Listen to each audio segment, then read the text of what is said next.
Hey, what's up, guys? Welcome to Running Things. My name's Riley. I'm your host. I'm also the editor over at tempojournal.com. Big show today. We have the young king of Australian running right now, Stewy McSweyn, joining us from his hotel quarantine in Brisbane. Stewy, of course, recently broke the 1500 meter national record. He broke the 3K national record. He also holds the 10,000 meter national record, so it's going to be really exciting to chat to Stewy about his European season and also what his plans are over summer and into 2021. Before we jump into the Stewy interview, astute listeners of the show would know that we are based in Australia, and if you're really on the ball, you would be aware that we are based down in Melbourne. So just want to send a bit of a shout out to everybody in Melbourne for what you've kind of gone through over the past couple of months with a pretty strict lockdown, certainly the strictest in Australia and maybe one of the strictest in the world at the moment. So personally, it's been amazing getting out this week and seeing so many people running in small groups and obviously still doing the right thing, but really enjoying that newfound freedom and making the most of it. So how have you been spending your time? Drop us a comment on social, ping me a DM, whatever works for you. Let us know what you've been enjoying about having some freedoms back in your life. Enough of that, guys. Let's jump into this interview with Stewy McSweyn. All right, guys, another big episode today. I say this every week, but maybe this is the most exciting guest we've had on the show. The young king of Australian running right now, the 1500 meter record holder, the 3K record holder, the 10,000 meter record holder for Australia. I'm talking, of course, about Stewy McSweyn. Stewy, how are you? I'm good, Riley. Thanks a lot for having me on the show. Mate, I feel like we're kind of taking advantage when you can't say no because you are stuck in a hotel room in Brisbane. How's the quarantine lifestyle treating you? Yeah, so I think I'm up to day 4, so I'm slowly getting through the 2 weeks. So I think I've got 10 days left, so it hasn't been too bad at the moment. I've kind of given me a chance to catch up on uni and kind of catch up on a few things I was probably behind across the European season. So up to day 4, it hasn't been bad, but I'm expecting, probably after the first week, it's going to be pretty tough grind until the end of the 14 days. What was the feeling like when like preparing for your flight back to Australia, knowing that you were going to have to quarantine? Like I can't imagine anything worse than being stuck in a room for 2 weeks and not being able to get out. Like, were you kind of dreading quarantine and has it been as bad, or were you just like, whatever, I've got to go through 2 weeks, I don't care? Yeah, it was a little bit of both. I think you feel like you're back in Australia, so you're home, but you're still 2 weeks away from seeing your family and friends. So I think that's kind of the hard part, just because you're kind of in just a waiting period at the moment. But I think we knew from a long way out we're going to have to do the 2 weeks in a hotel, so you kind of were mentally ready for it, and you kind of made sure you're organised to have a few things to do to try and pass the 14 days. Mate, let's it's hard to know where to start when we talk about the year you've had, but if we let's go back almost a full 12 months. December last year, finally broke that 10,000 meter national record of Benny Saints at Zatopek, and then February you win the 5,000 meter national champs in Melbourne, and then a hell of a European season. I think 8 races in just under 2 months maybe, and really culminating with that Diamond League win and of course breaking Grego's 1500 meter national record. Geez, how do you look back on the year, and now that you've probably got a bit of time to reflect? Like, pretty special season. Yeah, I think obviously I have time while I'm in the hotel to kind of look back on how the season went. But I think the big goal going into this year was try and take the next step from where I was at in 2019, like I had from 2018. Just try and get that bit better, try and get that bit closer to being one of the best guys on the world stage. So I think I was able to do that, and now it's kind of, obviously you're happy with how the season went, but you're trying to work out how you can get better for 2021. Because if I want to kind of meet the goals that I'm kind of aiming for, I still know I need to get 10-15% better if I'm going to be where I want to be for, hopefully, if Tokyo goes ahead next year. So it's kind of, you kind of enjoy the season you did have, but you're trying to work out how can I get better for the upcoming season. Are you, obviously, you've been around the world stage for a couple of years and racing in Europe and stuff like that. Do you get more comfortable now that you've been around it for a few years and, being involved in the Monaco 5,000 meters and stuff like that? Do you feel a bit more at ease and kind of less nervous on that circuit now? Yeah, definitely. I think when I made my like ran in my first Diamond League in 2018, you kind of look around on the start line, you're kind of thinking how have you got to start in this field, and it's you're kind of a bit shocked that you're out in front of some of the big crowds on the Diamond League circuit and just some of the caliber of athletes you're racing. So I think since then now I've done a few, you kind of feel like you're more at home out there and you feel like you can play a role in most of the races you're in. Why maybe a year or two ago you're kind of just happy to be there making up the numbers. So I think that's the big change, just the mentality you have going in. I'm kind of enjoying being out there racing more than having any worried about whether I'm going to get beat up, whether I'm in the race and I'm going to get flogged. So now you're kind of going in a little bit more confident and probably enjoying the meets a little bit more as well. Is that obviously a teammate of yours and someone you've done a lot of traveling with this season is Matty Ramsden, who is sort of starting to follow a similar trajectory, and he's starting to kind of make his mark on the world stage as well. Like it feels like sort of a season behind where you were at and whatever else. Is that, as you kind of grow and progress through it, is that something that you and Rambo talk about, the way that maybe Grego might have spoken to you about in the past, about kind of getting that experience and getting used to the world stage? Yeah, I think definitely. I think we're lucky in the Melbourne Track Club. You've always got like a guy that's more experienced than you. I'm lucky I had guys like Grego, Brett to do the same for me. So it's kind of nice to have a guy that has been to majors, raced in the big Diamond League races or whatever, and kind of can give you a bit of experience. So yeah, I think it's just a setup we have at Melbourne Track Club where it's kind of, the older you get in the group, the more experience you have, so you're trying to pass down to the younger guys. So we've got a few young guys coming through, like Matt Ramsden and another guy, Lockie Barber. So it's kind of, those are the guys that I'm trying to help transition, like Brett, guys like Collis, Grego did for me as well.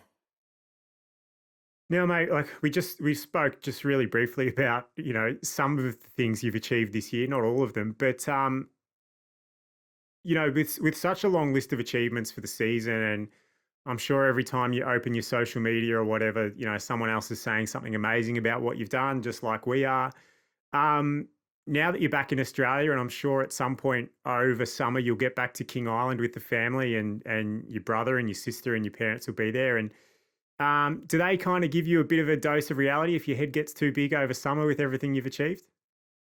Yeah, I definitely think going back over Christmas, it's kind of, people follow how you're going, but once you get home, you don't really, like when I'm back in King Island over Christmas, I won't really talk too much about how I'm going. And if I do talk about it with my family, I know that one of my siblings will quickly bring up that I'm the only one that hasn't finished uni yet or something like that. So yeah, you get knocked down to earth pretty quick. So yeah, it's kind of pretty easy to stay humble when you do get a bit cocky, you get brought down pretty quick. Hey, I want to talk about the 1500 meter win in Doha. It was it was, but anyway you look at it, it was a really impressive performance. You're really the only person that kind of stuck with the pace throughout. And at the bell, you had a pretty sizable gap on the field, and you closed really hard to break the national record. Is a Diamond League win and breaking the 1500 record at the same time, does that stand out as the biggest moment of your career so far? Is that the most special moment for you? Yeah, I think it would definitely have to be right up there. I think for me, it was more than just the time. It was kind of how I executed the race. I kind of was able to put together a good race where I was able to execute the best run I could on the day, and give myself the best chance to win the race. So I think, yeah, from that standpoint, it was probably the race that I do enjoy the most, just because I kind of just had a set plan and I just didn't hesitate. I followed it and was able to execute it. So when you do execute a good race, obviously they're pretty special. So I think, yeah, that was the big thing. Just how the manner in which I was able to execute a race was the big thing that I did take from Doha. Now, of course, speaking about Grego, he's held that record for so long, and he's such a respected member of the Australian athletics scene. He's a teammate and a great mate of yours. What was it like, that night or whenever you sort of caught up with Grego? Like, I know the MTC environment is one where he would have been, if he's got to lose that record to someone, he would have wanted it to be you anyway. But what was it like sort of chatting with him after you broke his record? Yeah, I think it was pretty casual. Obviously, the way the team's set up at Melbourne Track Club, it's kind of like we're working as a team, not just individuals. So we're striving for greatness as a group, as a whole. So I think, yeah, he was obviously pretty supportive after I broke it, and he's especially with 1500s. I feel like I'm pretty new to the game, so he's always a guy that's there to give me some tips, try and help me with some of his experience. So, yeah, no matter if it was his record or anyone else's, he's there the next day trying to help you to get better. So, yeah, I think it just shows the type of guy he is. As you said, you are kind of newer to the 1500. Are you starting to kind of zone in on a preferred distance? I mean, for the most part, in most seasons, you can kind of, pick and choose between a 15, a 5, and a 10. But obviously, at some point, we're going to have to start to narrow in. Do you have a preferred race at this point? Yeah, I'm not sure. I always just answer how I feel, but I think like it depends really how I'm racing in any event. If I'm running well at the 1500, I'll say the 1500 is my favorite. If I'm running good at 10K, I'll say 10K. So yeah, it kind of just depends on how I'm racing at the time. But the thing I do enjoy about the 1500 and the shorter distance, maybe even the 5K, is I feel like it's a lot easier to be in the races for a lot longer. You can feel like you can hopefully be there at least at the bell. Well, I feel like when you're like an event like the 10K, I feel when you see Joshua Chep, the guy around 26:10, it probably shows that it's not that easy to be there at the bell with him. So I kind of like that the shorter distances that you feel like you're always in the race and you have probably a better chance of trying to win them. So maybe at the moment I am liking the shorter stuff a little bit more, but I think if I run a good 10K, it'll probably be back on my favorites list.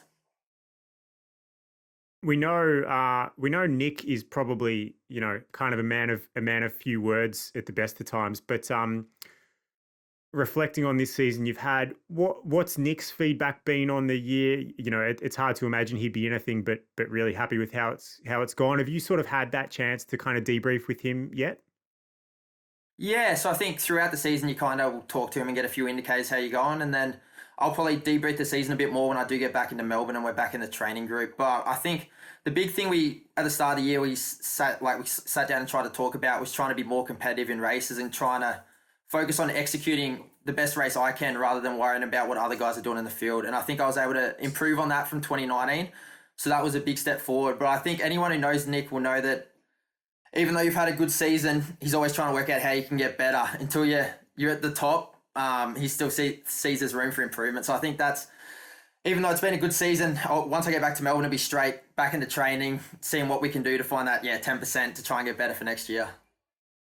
You talk about the big focus is kind of race execution and executing a plan. Is that part of the reason why you guys were just so keen to get over to Europe, because you really need and want that racing experience? And as I said, I think you raced about 8 times in, I don't know, let's say 7 or 8 weeks. So a pretty jam-packed kind of condensed season for you. Was it important to just keep racing and keep getting that experience under your belt?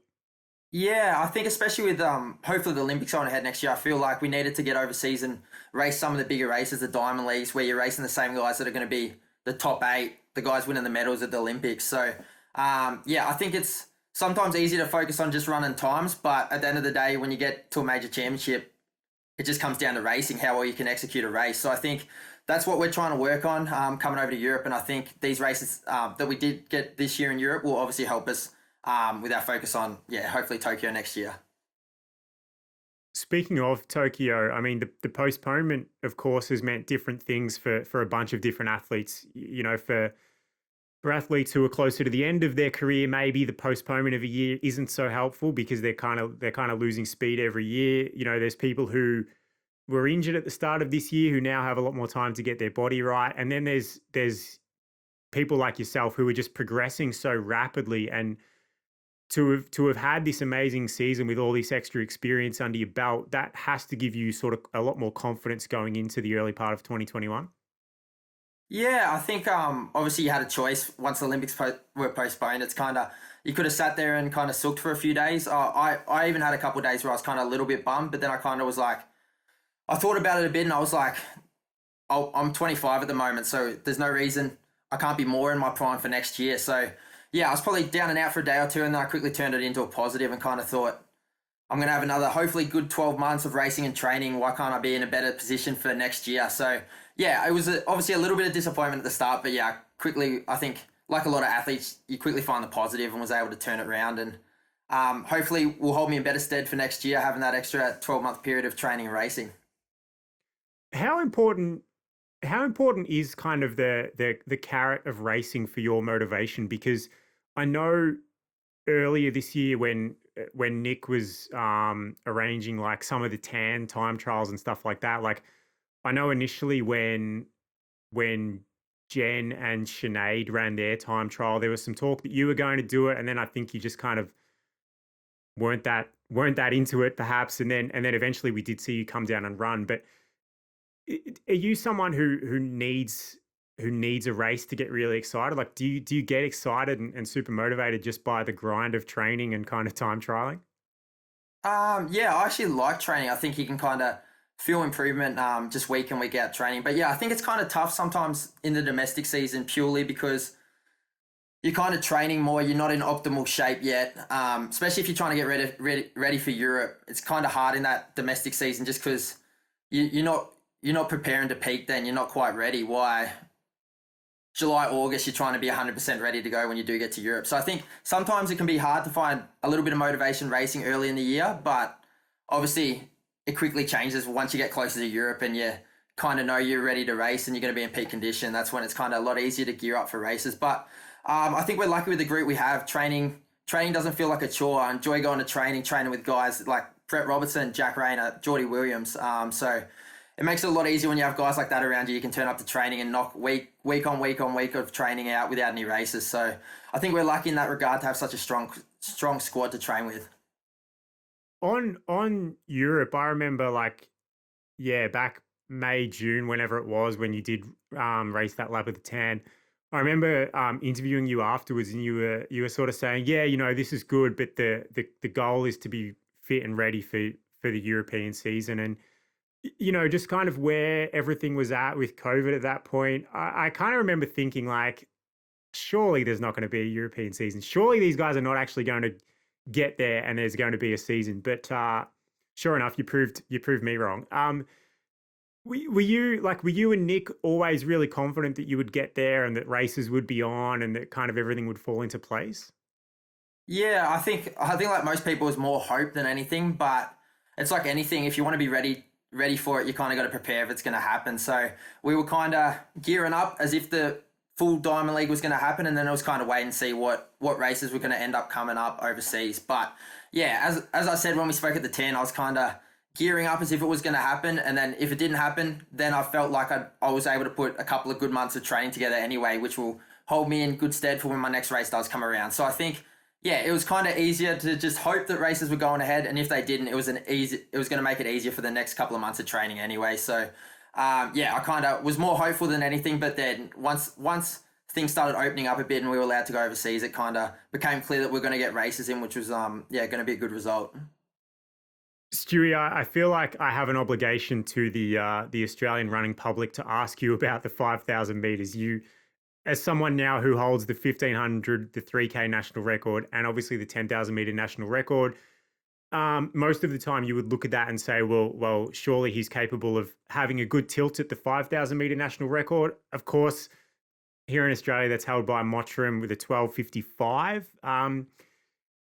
I know you're a racer. You're not a sort of a time trialer, and you're not really out there just chasing times. But what do you think when you look at that 12:55 from Mottram? Is going after that something that holds any appeal for you, or is it just a matter of, yeah, look, if I get the right race one day, I'll have a crack at it?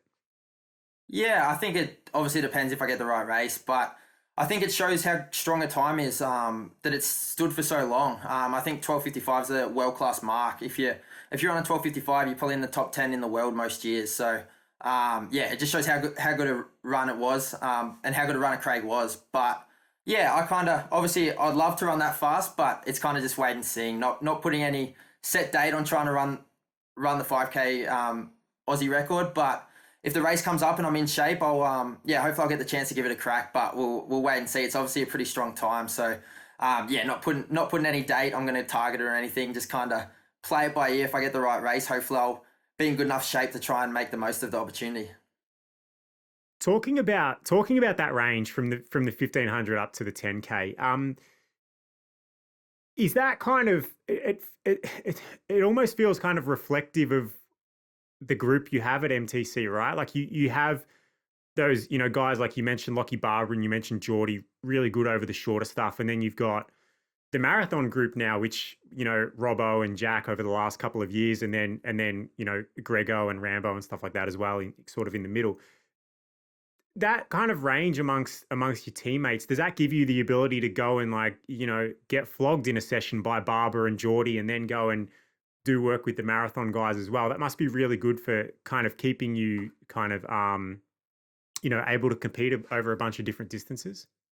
Yeah, I think obviously we're pretty lucky with the setup Nick's created in the Melbourne Track Club. We've got such a great range of athletes. I think, as I mentioned before, no matter what you're doing in training, you're going to have someone that's going to be there and pushing you, whether I'm doing longer interval reps with the marathon guys, Jack and Brett, or I'm doing the shorter stuff with Lockie Barber, Grego, Geordie Williams. So, I think we're fortunate enough that no matter the training, you're going to have someone there pushing you to your limits. I think we're lucky in that regard. If you need to work on an area, you're going to have people there to push you, whether you want to do longer reps, shorter reps, long runs or whatever. You're going to have someone there that's equally as good at you in an area, and they can kind of, really push you. So, I think that's fortunate, the group nature we have, that we're able to have that kind of setup where you're able to turn up to training 2 or 3 times a week and, push your limits with so many other great athletes. Speaking of other great athletes and sort of great young Australians, we had Jess Hull on the show a couple of weeks ago, and she spoke about how great it was traveling around the European season and constantly sort of being around yourself and Jen and Ryan and so forth. Like it must be a pretty great feeling, like seeing everything she's doing and then everything you're doing as well. Like it really is an exciting time for Australian athletics. Yeah, definitely. Obviously, seeing what Jess was able to do, especially across the Diamond League circuit this year, was pretty amazing to be. I know a lot of the times her races would be before me, so I'd get to watch it while I'm warming up on the big screen. So what she was able to do was absolutely amazing to see. Having other Aussies in the meet hotel was obviously awesome as well. It kind of makes it a little bit easier, especially when you spend a few days at some meets. Like when we went to Doha, we had 5 days there before we raced. So having just other Aussies to eat meals with, hang out with, obviously makes it a lot easier when you're away from home for extended periods of time. Having other guys you can talk to and enjoy their company. So it's so good when you have other Aussies there to kind of hang out with at the meals and just around meet hotels as well. Speaking of that, I just want to talk a little bit about one of my favorite Aussie runners, Matty Ramsden. Rambo again is someone who really, it seems like he's really come on, really strongly this year, and he's obviously a mate of yours and a teammate. What's it like as someone who's pretty close to him, but also kind of gets to observe how he's running? What have you seen in Rambo this year? Is it just a natural progression for him, or has something changed? And how kind of exciting is his future, do you think? Yeah, I think he's obviously a huge talent. I think it's like anything. When you're a teammate, you get to see how hard people work behind closed doors. It's kind of when they watch from home, kind of just see the final result, the races. But I'm lucky enough that he's one of my best mates. I get to live with him and hang out with him probably 8 to 9 months of the year. So I get to see how hard the guy works behind when no one's watching. And he's obviously really talented. He's got a hard work ethic. So I don't see any reason he can't improve year on year. And obviously where he's at the moment's amazing level. So I think he's going to be a star over the next couple of years. What's let's talk running plans over the summer. Obviously, we're not looking like having much of a domestic season in Australia. I know the carnivals down in Tassie are looking like being on, and there'll be some form of nationals. Zatopek isn't on in 2020, but apparently there are some whispers that there might be something happening in early 2021. Have you given much thought to sort of how you'll play this summer in Australia yet, or is it a bit too soon for that? It's kind of a little bit up in the air still. I think hopefully I want to go back and open my season in the Tassie Carnivals over the new year. I love getting back there, and obviously I have a lot of family and friends down there, so it's awesome atmosphere getting down to race in Tassie. So I'd love to open my season again there this year. But other than that, it's kind of waiting and seeing. I'm kind of lucky that I've already got all my qualifiers out of the way, so I can kind of just hopefully train hard through the domestic season. I'd love to race the 1500 at Nationals because I've still never raced a National 1500. so that might be a goal towards the end of the domestic season, depending on what happens. But other than that, it's just trying to make sure I can stay healthy, put good training together, and then obviously make sure, like I was last year, in optimal condition when that European season does roll around next year. Are you planning to spend more time? Will you spend some time back in King Island, or are you going to sort of base yourself in Melbourne for most of the summer?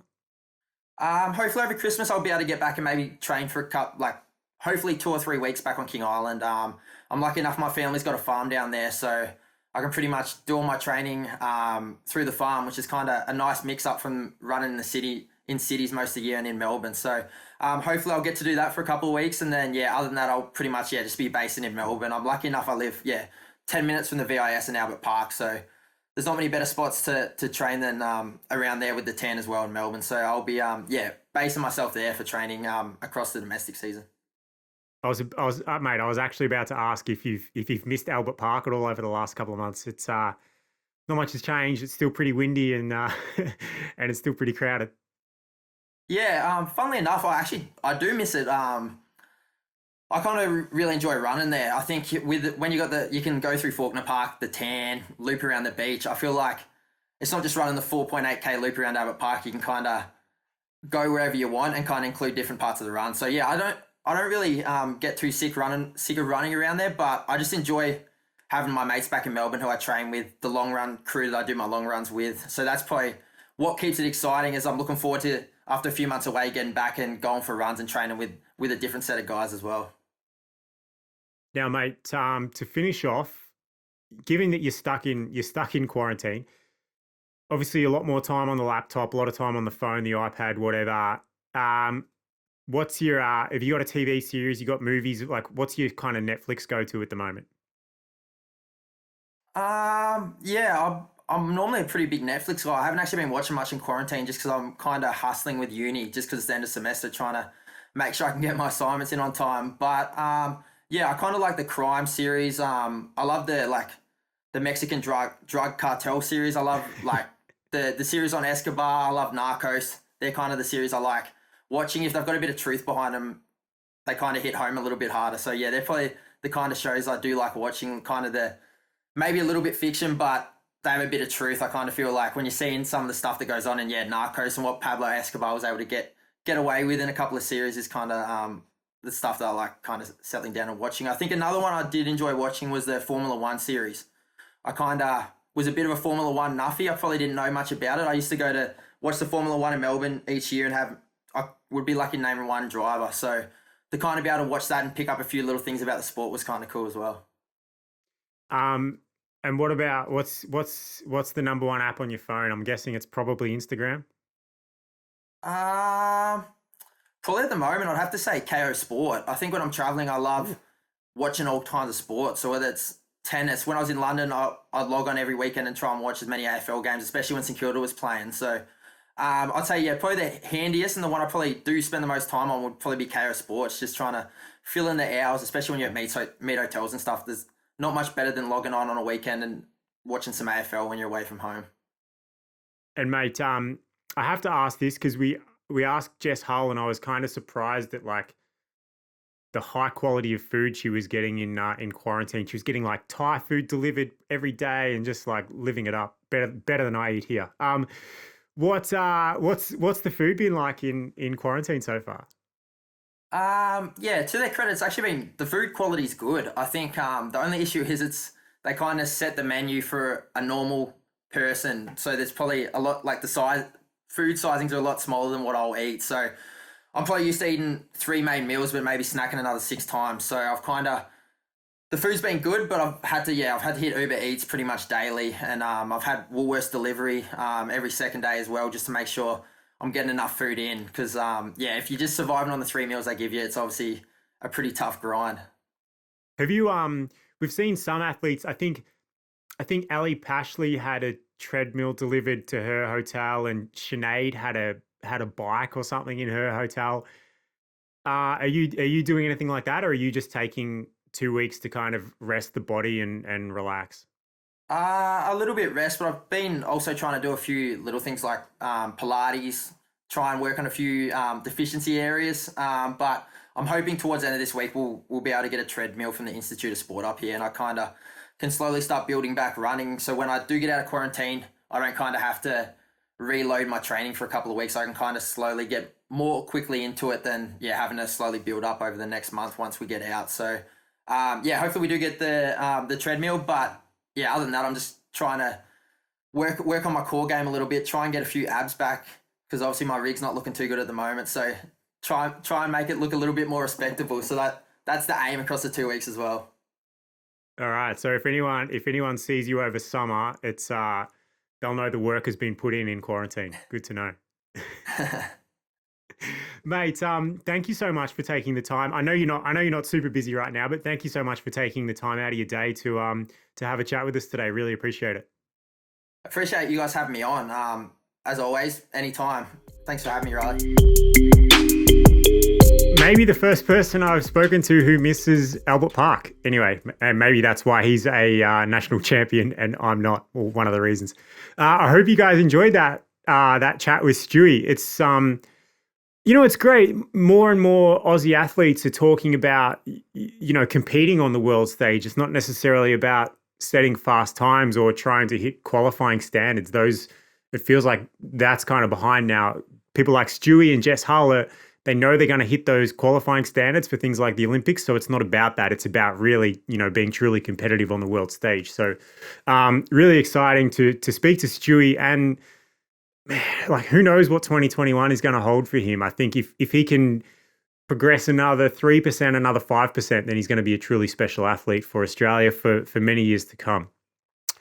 That's it for this week, guys, on Running Things. Next week, speaking of world-class Australians, we have world record holder Jared Clifford jumping on the show.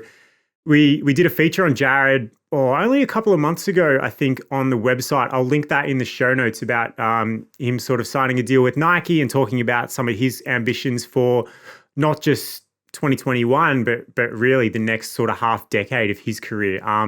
It was really interesting to speak to Jared about that. He has some pretty lofty goals, but he's truly a remarkable athlete. So I hope you'll tune into that one. If you are watching on YouTube, please like the video, give us a little subscribe. It apparently helps us out a bunch. I don't really know. If you are listening on the pod, thank you so much. If you are on a long run, enjoy the rest of it. And thank you for choosing to spend it with Tempo today. We'll see you guys next time, and keep your easy days easy.